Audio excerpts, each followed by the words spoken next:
Yang buat rekan-rekan wartawan, yang perlu saya sampaikan, saya mohon maaf kepada Allah Subhanahu wa Ta'ala. Mohon maaf kepada ibu saya, anak dan cucu saya, anak-anak dan cucu saya, keluarga besar saya, kepada rekan-rekan kerja saya dan di mana saya bekerja. Saya sudah mengecewakan, saya sudah berbuat salah, melanggar hukum,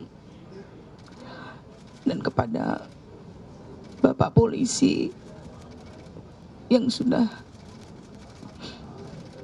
ada kejadian ini, saya berterima kasih bahwasanya saya terselamatkan dengan kejadian ini. Kalau tidak ada kejadian ini, saya mungkin sampai kapan saya tidak bisa,